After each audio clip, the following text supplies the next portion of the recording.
ಆಗ 21 ವರ್ಷದ ಮುಗಿದ ಬಾಲಕ ಬೆಂಗಳೂರಿಗೆ ಬಂದು ನನಗೆ ಭಯ, ಕೈಕಾಲು ಶೇಕ್ ಆಗ್ತಿತ್ತು ನನಗೆ. ಇಲ್ಲಿ ಎಷ್ಟೋ ಸಿನಿಮಾಗಳು, ಎಷ್ಟೋ ಜನ ಆರ್ಟಿಸ್ಟ್ಗಳು ಇಲ್ಲಿ ಅವರ ಜೀವನನ ಸಾಗಿಸ್ಕೊಂಡು ಹೋಗಿದ್ದಾರೆ. ಮಾಣಿಕ್ಯನೂ ಇಲ್ಲೇ ಆಗಿದೆ, ಮಾಣಿಕ್ಯ, ಬುಲ್ಬುಲ್ ಆಯ್ತು, ರಾಬರ್ಟ್ ಆಯ್ತು. ಈ ಥರನೂ ಒಂದು ಕ್ರಿಮಿ ಇದೆ ಅಂತ ಅಂದ್ಬಿಟ್ಟು ಅವತ್ತು ಇಂಟ್ರೊಡ್ಯೂಸ್ ಆಗಿದ್ದು 2012ನೇ ಇಸ್ವಿಲಿ ನನಗೆ. ನೋಡಿ, ಈ ಥರ ಜಾಗಗಳಲ್ಲಿ ನಮ್ಮ ಸಿನಿಮಾ ಕೆಲಸ ಆಗೋಂಥದ್ದು. ಒಂದೊಂದು ಅಕ್ಯುಪ್ಮೆಂಟ್ಸ್ಗಳು ನೀವು ನಿಜವಾಗ್ಲೂ ಯೋಚನೆ ಕೂಡ ಮಾಡಿರೋದಿಲ್ಲ, ಅಷ್ಟು ಪ್ರೈಸ್ ಇರುತ್ತೆ. ನೆನ್ನೆ ತಾನೇ ಏನಪ್ಪ ವಿಡಿಯೋ ಯೂಟ್ಯೂಬಲ್ಲಿ ಸ್ಟಾಪ್ ಮಾಡಿಬಿಡ್ತೀನಿ ಅಂತ ಅಂದು ಇದ್ದಕ್ಕಿದ್ದಂಗೆ ಮತ್ತೆ ವಾಪಸ್ ಬಂದಿದ್ದೀನಿ ಅಂತ ಅನ್ಕೊತಾ ಇದ್ದೀರಾ? ಎಸ್, ನಾನಿವತ್ತು ಅಭಯನಾಡು ಸ್ಟುಡಿಯೋದಲ್ಲಿದ್ದೀನಿ. ನನ್ನ 13ನೇ ವರ್ಷ, ಐ ಥಿಂಕ್ 2012 ಅಂತಂದರೆ 13 ವರ್ಷ ಆಯಿತು ಅಂತ ಅನ್ಕೊತೀನಿ. ಸೊ ಅಲ್ಲಿ ನನ್ನ ಸಿನಿಮಾ ಇಂಡಸ್ಟ್ರಿಗೆ ಫಸ್ಟು ಪಾದ, ಅಂದರೆ ಸಿನಿಮಾಗೆ ಅಂತ ಶಾರ್ಟ್ ಫಿಲ್ಮ್ಸೆಲ್ಲ ಆಲ್ರೆಡಿ ಎಲ್ಲ ಮಾಡಿದ್ದೆ. ಆಲ್ಮೋಸ್ಟ್ 2008 ಶುರು ಮಾಡಿದ್ದು ನಂದು ಜರ್ನಿ. ಬಟ್ ಬೆಂಗಳೂರಿಗೆ ಅಂತ ಬಂದು ಸಿನಿಮಾಗೆ ಅಂತ ಒಂದು ಝೀ ಚಾನಲಲ್ಲಿ ಒಂದು ಸೀರಿಯಲ್ ಆಗ್ತಾಯಿತ್ತು, ಸಮಥಿಂಗ್ ಪಿಪ್ ನಕ್ಷತ್ರ ಅಂತ ಮುಟ್ಟೆ. ಅದೊಂದು ನಾನು ಪೂರ್ತಿಯಲ್ಲಿ ಹೇಳೋಕ್ಕೋಗಲ್ಲ. ಅಲ್ಲಿ ಒಬ್ಬರು ಪ್ರೊಡ್ಯೂಸರ್ ಬಂದು ನನಗೆ ಇಲ್ಲಿ ಮೀಟ್ ಮಾಡು ಅಂತ ಹೇಳಿದರು.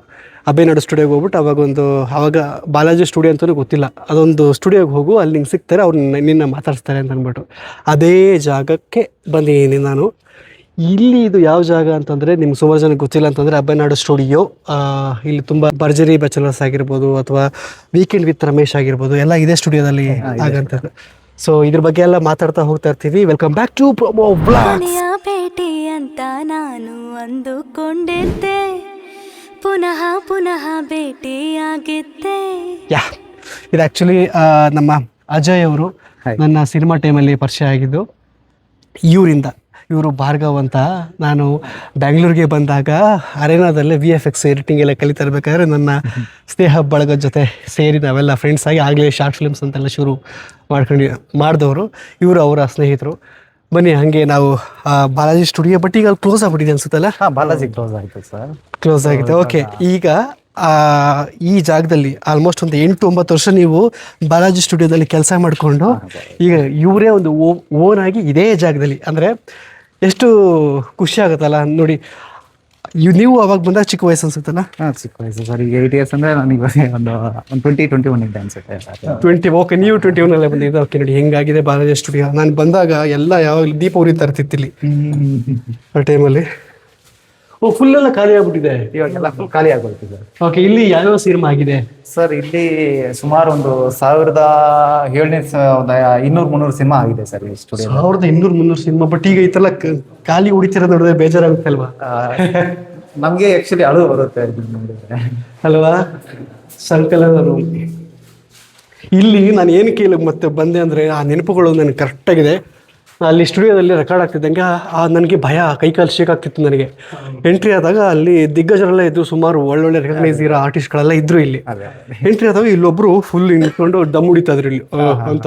ಸೀದಾ ಅಲ್ಲಿ ಹೋಗಿ ಸರ್ ಇಲ್ಲಿ ಎಲ್ಲೋ ಅಂತ ಅವ್ರ ಹೆಸರು ಕೇಳಿದೆ ನಾನು. ಅವ್ರ ಹೆಸರು ಕನ್ನಡ ನೆನಪಿಲ್ಲ, ಆ ಡೈರೆಕ್ಟರ್ ಹೆಸರು ಒಂದು. ಇಲ್ಲ ರೈಟ್ಗೆ ಹೋಗಿ ಅಂತ. ಸೊ ರೈಟ್ಗೆ ಹೋದರೆ ಅಲ್ಲಿ ಅವರು ದಮ್ ಹೊಡಿತಾ ಇದ್ರು. ಯಾರಪ್ಪ ನೀನು? ಅವ್ರನ್ನ ಕಳಿಸಿರೋದು ಅಂತ. ಸರ್ ಸರ್ ಅಂತ ಅಂದ್ಬಿಟ್ಟು ಅದು ಯಾವ ಜಾಗ ಗೊತ್ತಾ? ಡಾರ್ಲಿಂಗ್ಸ್, ನೀವು ನೋಡಿ, ಇದು ಈಗೆಲ್ಲ ಈ ಥರ ಪಾಳು ಬಿದ್ದಿದೆ. ಬಟ್ ಅವಾಗೆಲ್ಲ ಎಷ್ಟು ಲೈವ್ಲಿ ಆಗಿತ್ತು ಗೊತ್ತಾ ಜಾಗ ಇದು.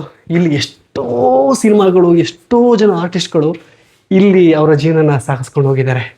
ಒಂದು 4 ಸಿನಿಮಾ ಹೇಳ್ಬೋದಾ ಯಾವುದಾದ್ರು? ಸರ್ 4 ಸಿನಿಮಾ ಅಂದರೆ ಸುದೀಪ್ ಅವ್ರದ್ದು ಎಲ್ಲ ಸಿನಿಮಾನು ಇಲ್ಲೇ ಆಗಿದೆ. ಹೌದಾ? ಆಲ್ಮೋಸ್ಟ್ ರೀಸೆಂಟ್ ಒಂದು 2-3 ಇಯರ್ಸ್ ಬ್ಯಾಕ್ ಬಿಟ್ಟು ಎಲ್ಲ ಸಿನಿಮಾನು ಇಲ್ಲೇ ಆಗಿದೆ. ಸೂಪರ್. ಯಾವ್ದಾದ್ರು ಒಂದು ಹಿಟ್ ಸಿನಿಮಾಗಳು ಏನಾದ್ರು ಹೆಸರು? ಮಾಣಿಕ್ಯನೂ ಇಲ್ಲೇ ಆಗಿದೆ, ಮಾಣಿಕ್ಯ, ಬುಲ್ಬುಲ್ ಆಗಿದೆ. ಆಮೇಲೆ ದರ್ಶನ್ ಸರ್ ಬುಲ್ಬುಲ್ ಆಯ್ತು, ರಾಬರ್ಟ್ ಆಯ್ತು. ಓಕೆ, ಆಮೇಲೆ ಪೊಗರು, ಬಡವರಸ್ಕಲ್ಲು, ಸೂಪರ್. ಇಲ್ಲ ಈಗೆಲ್ಲ ಆಲ್ಮೋಸ್ಟ್ ಎಲ್ಲ ಲಿಸ್ಟ್ ಇದೆ. ಬಟ್ ಏನು ನಮ್ಗೆ ಬೇಜಾರಾಗುತ್ತಲ್ವಾ, ಅಷ್ಟು ಚೆನ್ನಾಗಿ ಲೈವ್ಲಿ ಆಗಿ ಕೆಳಗಡೆ ಬರೋದಕ್ಕೆ ಒಂಥರ ಅಳು ಬರುತ್ತೆ ಸರ್, ಆ ಥರ ಆಗಿದೆ ನಿಜವಾಗ್ಲೂ. ಬನ್ನಿ. ಬಟ್ ಈಗ ಸ್ಟುಡಿಯೋದಲ್ಲಿ ಲೈಟ್ ಇಲ್ಲ, ಅದೆಲ್ಲ ತೋರ್ಸೋಕ್ಕಾಗೋದಿಲ್ಲ. ಬಟ್ ನಮ್ಮ ಸ್ನೇಹಿತರಿಗೆ ಹೊಸದಾಗಿ ಮಾಡಿರೋ ಸ್ಟುಡಿಯೋನ ಹಾಗೆ ತೋರಿಸ್ಕೊಂಡು ನಮ್ಮ ಜರ್ನಿ ಬಗ್ಗೆ, ನನ್ನ ಅನುಭವದ ಬಗ್ಗೆ ಮಾತಾಡ್ತೀನಿ. ಆಗ 21 ವರ್ಷದ ಮುಗಿದ ಬಾಲಕ ಬೆಂಗಳೂರಿಗೆ ಬಂದು PG ಉಳ್ಕೊಂಡು ತೆಗಿನೆ ಕೈಯಲ್ಲಿ ಕಚ್ಕೊಂಡು ಆಗ್ತಾನೆ. 3ನೇ ದಿನ ತೆಗಿಣೆ ಅಂದರೆ ಆಗ್ತಾನೆ ಇಂಟ್ರೊಡ್ಯೂಸ್ ಆಗ್ತಾ ಇತ್ತು ನನಗೆ. ಅಂದರೆ ಏನು ಅಂತಲೇ ಗೊತ್ತಿಲ್ಲ ತೆಗಿಣೆ ಅಂದರೆ. ರಾತ್ರಿ ಏನಕ್ಕಪ್ಪ ಇದ್ರೆ ಬರ್ತಾ ಇಲ್ಲ ಅಂತ ಅಂದ್ಬಿಟ್ಟು ಯೋಚನೆ ಮಾಡ್ತಿರ್ಬೇಕಾದ್ರೆ ಈ ಥರನೂ ಒಂದು ಕ್ರಿಮಿ ಇದೆ ಅಂತ ಅಂದ್ಬಿಟ್ಟು ಅವತ್ತು ಇಂಟ್ರೊಡ್ಯೂಸ್ ಆಗಿದ್ದು 2012ನೇ ಇಸ್ವಿಲಿ ನನಗೆ ಆ PGಲಿ ಜಯನಗರ 4th ಬ್ಲಾಕಲ್ಲಿ. ಇನ್ನೂ ನೆನಪಿದೆ. ಇಲ್ಲಿ ಬಂದು ಶುರುವಾಗಿದ್ದ ಜರ್ನಿ ನೋಡಿ. ನಾನು ಎಲ್ಲ ಮುಗಿಸಿ ಒಂದು ಕತೆ ಹೇಳ, ಧ್ರುವ ತಾರೆ, ಸುಮಾರು ಪೋಸ್ಟ್ ಪ್ರೊಡಕ್ಷನ್ ಎಡಿಟಿಂಗ್ ತುಂಬ ಸಿನಿಮಾಗಳು ಮಾಡಿದ್ದೀನಿ.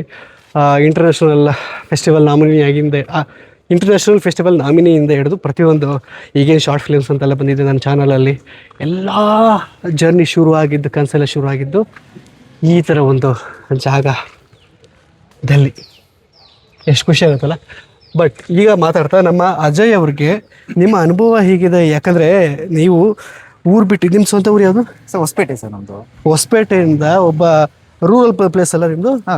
ಓಕೆ. ಅಲ್ಲಿಂದ ನೀವು ಇಲ್ಲಿ ಕೆಲಸ ಕಲಿಯೋಕ್ಕೆ ಅಂತ ಬಂದು ಈಗ ಇಲ್ಲೇ ಕೆಲಸ ಕಲಿತು ಇದೇ ಜಾಗದಲ್ಲಿ ನಿಮ್ದೊಂದು ಓನ್ ಸ್ಟುಡಿಯೋ ಮಾಡ್ಕೊತೀರಾ. ಹೌದು ಸರ್. ಹೆಂಗಿದೆ ಆ ಫೀಲಿಂಗ್? ಹೆಂಗಿದೆ? ಫೀಲೇ ಬೇರೆ ತರ ಸರ್.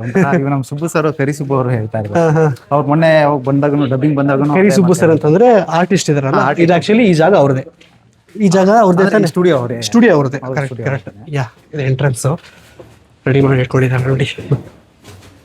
ಸೊ ಅವರು ಇವಾಗ್ಲೂ ಅದೇ ಹೇಳ್ತಾರೆ, ಇಲ್ಲ ನೀವು ಕೆಲ್ಸಕ್ಕಂತ ಬಂದವರು ಮಾಡ್ತಿದ್ದೀರಾ, ನಂಗೆ ತುಂಬಾ ಖುಷಿ ಆಗ್ತಿದೆ. ನಾನು ಬೇರೆ ನಮ್ಮ ಸ್ಟುಡಿಯೋ ನಾನು ಇಲ್ಲ ಅಂದ್ರೆ ಪರವಾಗಿಲ್ಲ, ಅದನ್ನ ಮೇಂಟೈನ್ ಮಾಡ್ಕೊಂಡು ಹೋಗ್ತಾ ಇದೀರಾ ನೀವು, ಸೊ ಹಿಂಗೆ ಉಳಿಸ್ಕೊಂಡು ಹೋಗಿ ಅಂತ ಅವರು ತುಂಬಾ ಸಪೋರ್ಟಿವ್ ಆಗಿದ್ರು.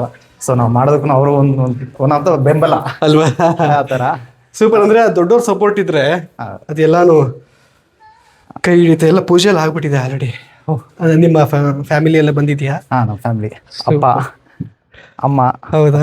ನಮಸ್ತೆ. ಆಕ್ಯುಪೆಂಟ್ಸ್ ಎಲ್ಲ ಆಲ್ರೆಡಿ ಎಲ್ಲ ಇನ್ಸ್ಟಾಲ್ ಆಗಿದೆ. Okay, super. ನನಗಂತೂ ಬಹಳ ಖುಷಿ ಆಗುತ್ತೆ ನಿಜವಾಗ್ಲೂ. ಈ ಥರ ಒಂದು ಎಷ್ಟೋ ಜನಗಳದ್ದು ಕನಸಿದು. ಓಕೆ, ಡಬ್ಬಿಂಗ್ ಸ್ಟುಡಿಯೋಸ್ ಎಲ್ಲ ರೆಡಿ ಆಗಿರೋದು ಅಲ್ಲಿದೆ ಒಳಗಡೆ ಇದೆ. ಓಕೆ, ಸದ್ಯಕ್ಕೆ ಒಂದು ಪೂಜೆ ಆಗ್ಲಿನೂ ಮಾಡಬೇಕು ಅಂತ ಇದರಲ್ಲಿ ಮುಗಿಸ್ಕೊಬಿಡೋಣ. ಒಂಚೂರು ಇಟ್ಕೊಳ್ಳಿ ದಯವಿಟ್ಟು. ಬಾರ, ನೀನು ಯಾಕೆ ಹಚ್ಕೊತಿದ್ದೀವಿ? ನೀನು ಮಾತಾಡ್ತೀನಿ ಇಲ್ಲ ಆಗ್ಲಿನ ಮರೆಯ. ಇದು ಸೇರಿಸ್ಬೇಕಿಲ್ಲ ಸರಿ ಸರ್.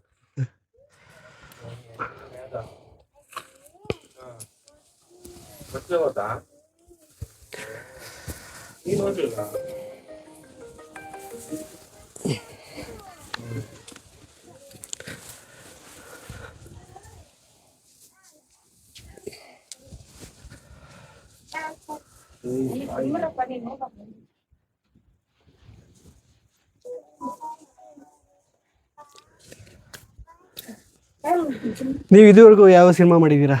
ಸರ್ ನಾನು ಹತ್ತತ್ರ ಒಂದು 70 ಸಿನಿಮಾಸ್ ಮಾಡಿದ್ದೀನಿ. ಯಾರು ಒಂದೆರಡು ಹೆಸರು? ಬಡವರ ಸ್ಕೇಲ್ ಮಾಡಿದೆ, ಆಮೇಲೆ ಹೆಡ್ ಬುಷ್ ಮಾಡಿದೆ. ಅಂದ್ರೆ ಡಬ್ಬಿಂಗ್ ಎಲ್ಲ ನಾನು ಮಾಡ್ತಾ ಟೆಕ್ನಿಷಿಯನ್ಸ್ ಆಗಿ. ಓಕೆ, ನೀವು ಮಿಕ್ಸಿಂಗ್ ಎಲ್ಲ ಮಾಡ್ತೀರಾ? ಬರುತ್ತೆ. ಬಟ್ ನಮ್ ನಂದು ಅಂತ ಇನ್ನೊಬ್ರು ಇದಾರೆ, ಅವರು ಎಲ್ಲ KGF ಇಂದ ಹಿಡಿದು ಈ ರವಿ ಸರ್ದೆಲ್ಲ ಸಿನಿಮಾನು ಅವರೇ ಮಾಡಿದ್ದು. ಬೋಲಾ ಮತ್ತೆ ಅಂತಿಮು, ಸೊ ಆತರ ಎಲ್ಲ. ಈ ರೀಸೆಂಟ್ಲಿ ಭೈರತಿ ರಣಗಲ್ ಬಂತು, ಸೊ ಅದೆಲ್ಲ ಅವರೇ ಮಿಕ್ಸ್ ಮಾಡಿದ್ದ. ಸೊ ಆತರ ನಮ್ದೆಲ್ಲ ಒಂದು ಫ್ರೆಂಡ್ ಇದ್ರಲ್ಲೇ. ಡಾರ್ಲಿಂಗ್ಸ್, ನಿಮ್ಗೆ ಸಿನಿಮಾನ ಬರೀ ಥಿಯೇಟ್ರಲ್ಲಿ ಹಿಂಗೆ ಓಡ್ ಬರ್ತಿರಲ್ಲ, ಅದ್ರ ಹಿಂದೆ ಎಷ್ಟು ಕೆಲಸ ಆಗಿರುತ್ತೆ ಅಂತ ಲಿಟ್ರಲಿ ನೀವು ಈ ಥರ ಒಂದು ಜಾಗಗಳು ಬಂದಾಗ ಮಾತ್ರ ಗೊತ್ತಾಗುತ್ತೆ. ಹಗಲು ರಾತ್ರಿ. ಈಗ ಸಿನಿಮಾ ನಾವು ಒಂದು 60 ದಿನ 50 ದಿನ ಶೂಟಿಂಗ್ ಮಾಡ್ತೀವಿ ಅಥವಾ 90 ದಿನ ಶೂಟಿಂಗ್ ಮಾಡ್ತೀವಿ. ಅದೇ 90 ದಿನ ಇಲ್ಲಿ ಮ್ಯೂಸಿಕ್ ಡೈರೆಕ್ಟರ್ ನಾವೆಲ್ಲ ಸೇರ್ಕೊಂಡು ಹಿಂಗೆ ಹುಚ್ಚರಾಗ್ಬಿಟ್ಟಿರ್ತೀವಿ. ಆ ಕ್ವಾಲಿಟಿ ಅದು ಫೋನಲ್ಲಿ ನೋಡಿದಾಗ ಗೊತ್ತಾಗಲ್ಲ, ಬಟ್ ಅದು ಥಿಯೇಟ್ರಲ್ಲಿ ನೋಡಿದಾಗ ಪ್ರಾಪರ್ ಟೆಕ್ನಿಷಿಯನ್ಸ್ಗೆ ಆ ಒಂದು ಇದು ಗೊತ್ತಿರುತ್ತೆ, ಇಂಪ್ಯಾಕ್ಟ್ ಇರುತ್ತೆ. ಓಕೆ, ಇಲ್ಲಿ 5.1 ಎಲ್ಲ ಆ ಸೈಡ್ ಇದೆ ಅಲ್ಲ? ಹೌದು ಸರ್, ಆ ಕಡೆ ಇದೆ. ಸೊ 5.1 ಮಿಕ್ಸಿಂಗ್ ನಿಮ್ಮ ಥಿಯೇಟ್ರಲ್ಲಿ ಏನು ಝೂಮ್ ಅಂತ ಅಲ್ಲಿಂದ ಇಲ್ಲಿವರೆಗೆಲ್ಲ ಕೇಳ್ತೀರಾ, ಅದೆಲ್ಲ ಮಿಕ್ಸಿಂಗು ಆ ಸೈಡು ಇದೆ. ನಾನು ನಿಜವಾಗ್ಲೂ ಈ ಎನ್ವೈರನ್ಮೆಂಟ್ ಬಂದಾಗ ಅಜಯ್ ಅವರೇ, ನಾನು ಮತ್ತೆ ಸಿನಿಮಾಗೆ ವಾಪಸ್ ಹೋಗ್ಬೇಕು. ಯಾಕಂದ್ರೆ 1 ವರ್ಷ ಗ್ಯಾಪ್ ಆಗೋಯ್ತಲ್ಲ, ಮತ್ತೆ ಯಾವಾಗ ಇಲ್ಲೂ ಸುಧಾರಿಸ್ಕೊತಾ ಇನ್ನೂ ಹೆಲ್ತ್ ಎಲ್ಲ ಉಡ್ಸ್ಕೊಂಡು ಹೋಗ್ಬಿಡೈತು ಇದ್ರೆ ಹೇಳ್ದಾನೆ. ಶ್ರುತಾಲಯ ಸೂಪರ್.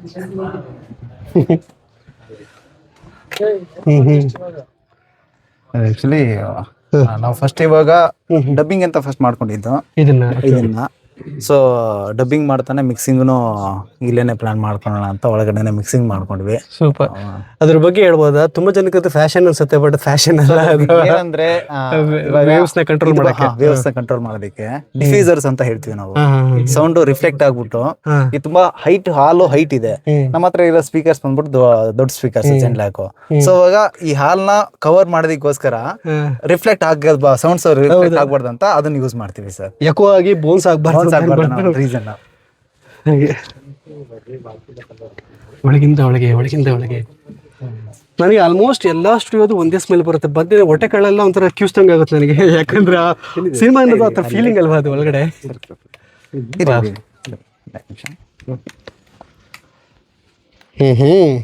ನೋಡಿ ಈ ಥರ ಜಾಗಗಳಲ್ಲಿ ನಮ್ಮ ಸಿನಿಮಾ ಕೆಲಸ ಆಗೋಂಥದ್ದು.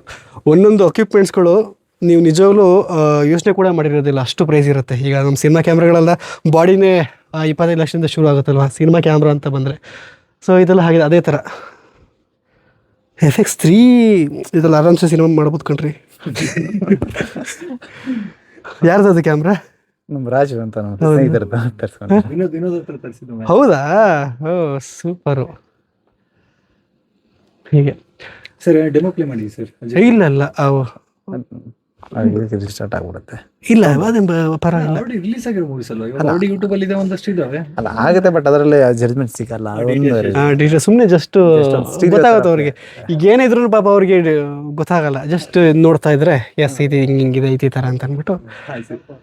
ನನಗೆ ನೋಡಿ ಇದು ನಮ್ಮ ಸಿನಿಮಾ ರಂಗದ ಜೀವನ. ನೋಡಿ ನನಗೆ 13 ವರ್ಷ ಆಯಿತು, ಬಟ್ 13 ವರ್ಷದ ಹಿಂದೆಂದನೇ ಒಂದು 5 ವರ್ಷ ಕೆಲಸ ಮಾಡಿದ್ದೆ ಮೈಸೂರಲ್ಲಿ, ಶಾರ್ಟ್ ಫಿಲ್ಮ್ಸು ಹಾಗೆ ಹೇಗೆ ಅಂತ. ಇಷ್ಟು ಗೆಣಸ್ಕಿತ್ರೂ ಇನ್ನೂ ಒಂದೊಳ್ಳೆ ಸಾರಿಗೆ ಬರೋಕ್ಕೆ ಪೇಚಾಡ್ತಾ ಇದ್ದೀನಿ. ಅಫ್ಕೋರ್ಸ್ ರೆಕಗ್ನೈಸ್ ಮಾಡ್ತೀರಾ, ಎಲ್ಲ ಕಡೆ ಫೋಟೋ ತೆಗೆಸ್ಕೊತೀರಾ, ಅದು ಸಾಲದೆ ಬಿಡಿ, ಅದು ಹೋಯ್ತು. ಅದು ಸ್ಟಾರ್ಡಮ್ ಅನ್ನೋದೆಲ್ಲ ಯಶ್ ಅವ್ರ ಕಾಲಿಗೆ ಹೊರಟೋಯ್ತು. ನೆಕ್ಸ್ಟು ಸ್ಟಾರ್ಡಮ್ ಅನ್ನೋದು ಮುಂದಿನ ಆರ್ಟಿಸ್ಟ್ ಯಾರಿಗೂ ಬರೋದಿಲ್ಲ ನನ್ನ ಪ್ರಕಾರ. ಗೊತ್ತಿಲ್ಲ, ಬಂದರೂ ಬರ್ಬೋದೇನೋ. ಬಟ್ ತಮಿಳಲ್ಲಾಗಿರ್ಬೋದು, ತೆಲುಗಲ್ಲಾಗಿರ್ಬೋದು, ಎಲ್ಲರೂ ಹೇಳ್ತಾರೆ ಇದೆ ಮುಂದೆ ಸ್ಟಾರ್ ಅಂತ ವಿಸಿಲ್ ಹೊಡ್ಕೊಂಡು ಅಂತ ಹಾಕೊಂಡು ಕಟ್ಔಟ್ ಆಗ್ತಾರಲ್ಲ ಅಂತ ಕಾಲ ಹೊರಟಾಯ್ತು. ವಿಜಯ್ ಮತ್ತು ಇವ್ರಿಗೆ ಹೊರಟಾಯ್ತು. ನೆಕ್ಸ್ಟ್ ಬರೋರು ಸಿನಿಮಾ ಚೆನ್ನಾಗಿದೆ ಗುರು, ಬರ್ತೀನಿ ನೋಡ್ತೀವಿ ಅನ್ನೋ ಥರ ಆಗ್ಬಿಡುತ್ತೆ ಅಂತಂದ್ಬಿಟ್ಟು ಎಲ್ಲರ ಒಪಿನಿಯನು. ಡೈರೆಕ್ಟ್ಸ್ ನಿಮ್ಮ ಒಪಿನಿಯನ್ ಏನು? ಹೌದಾ ಅಲ್ವಾ? ಈ ಥರ ಸ್ಟಾರ್ಡಮ್ ಅನ್ನೋದೆಲ್ಲ ಹೋಯ್ತಲ್ಲ, ಯಾವಾಗ ನಮ್ಮ ಅದು ತಿಳ್ಕೊಬೇಡಿ, ಯಾವಾಗ ಆ ಸ್ಟಾರ್ಸ್ ಅನ್ಸ್ಕೊಂಡವರು ನಮ್ಮ ಕನ್ನಡದಲ್ಲಿ ಒಬ್ರು ಅಲ್ಲೋದ್ರು, ಒಬ್ರು ಇಲ್ಲೋದ್ರು, ಥಿಯೇಟ್ರ್ಗಳೇ ಖಾಲಿ ಆಗೋಯ್ತು. ನಿಮ್ಗೆ ಅರ್ಥ ಆಗಿರುತ್ತೆ ಅನ್ಕೊತೀನಿ. ಅವ್ರುಗಳು ನಂಬ್ಕೊಂಡು ಎಷ್ಟೋ ಥಿಯೇಟ್ರ್ಗಳು, ಡಬ್ಬಿಂಗ್ ಸ್ಟುಡಿಯೋಗಳೆಲ್ಲ ಇತ್ತು. Okay boss. ಓಕೆ, ಹಾಗಿದ್ರೆ ಕಂಗ್ರ್ಯಾಚುಲೇಷನ್ಸ್ ನಿಮಗೆ ನನ್ನ ಡಾರ್ಲಿಂಗ್ಸ್ ಕಡೆಯಿಂದ. ಡಾರ್ಲಿಂಗ್ಸ್, ನಿಮಗೆ ಏನಾದರೂ ಈ ಥರ ಇವನ್ ವೆಬ್ ಸೀರೀಸ್ ಅಥವಾ ಸಿನಿಮಾ ಅಥವಾ ಇವನ್ ನೀವು ಶಾರ್ಟ್ ಫಿಲ್ಮ್ಸ್ ಹಾಗೆ ಅದ್ರ ಒಳ್ಳೆ ಟೆಕ್ನಿಷಿಯನ್ಸ್ ಬೇಕು ಹಾಗೆ ಹೇಗೆ ಅಂತಂದರೆ ನಂಬಿ ನಮ್ಮ ಅಜಯ್ ಅವರ ಸ್ಟುಡಿಯೋಗೆ ಬರ್ಬೋದು. ಸೊ ಇದಾಗಿತ್ತು ಡಾರ್ಲಿಂಗ್ಸ್ ಒಂದು ಸ್ಟ್ರೆಚ್ಚಲ್ಲಿ ವಿಡಿಯೋ. ಅಂದ್ಕೊಂಡಿರಲಿಲ್ಲ ನಾನು ಮತ್ತೆ ಇವತ್ತು ಈ ಥರ ವೀಡಿಯೋ ಮಾಡ್ತೀನಿ ಅಂತ ಅಂದ್ಬಿಟ್ಟು. ಒಂದು ಸಣ್ಣ ನನ್ನ ಜರ್ನಿ, ನಾನು ಫಸ್ಟು ಬಂದು ಮೀಟ್ ಆಗಿದ್ದು ಜಾಗ, ಬ್ಯಾಂಗ್ಳೂರಿಗೆ ಬಂದು ಯಾರ ಹತ್ರ ಮಾತಾಡಿದೆ, ಆ ಸ್ಟುಡಿಯೋ ಹೇಗಿತ್ತು ಅಂತ ಅಂದ್ಬಿಟ್ಟೆಲ್ಲ ನಿಮ್ಗೆ ಒಂದು ಸತಿ ತೋರಿಸಿದ್ದೀನಿ ಅಂತ ಅನ್ಕೊತೀನಿ. ಓಕೆ, ನಿಮ್ಗೆ ಹೇಳಿದೆ ಅಲ್ಲ, ಇದೇ ಸ್ಟುಡಿಯೋದಲ್ಲೇ ನಿಮಗೆ ವೀಕೆಂಡ್ ವಿತ್ ರಮೇಶಿಂದ ಹಿಡಿದು ಝೀಲ್ ಆಲ್ಮೋಸ್ಟ್ ಬರೋ ಬಿಗ್ ಪ್ರೋಗ್ರಾಮ್ಸ್ ಎಲ್ಲ ಬಂದು ಇಲ್ಲೇ ಆಗೋಂಥದ್ದು. ಎನಿವೆ ಮುಂದಿನ ವಿಡಿಯೋದಲ್ಲಿ ಸಿಗ್ತೀನಿ. ಹಾಗಿದ್ರೆ ಚೆಕ್ ಲವ್ ಯು, ಬಾಯ್.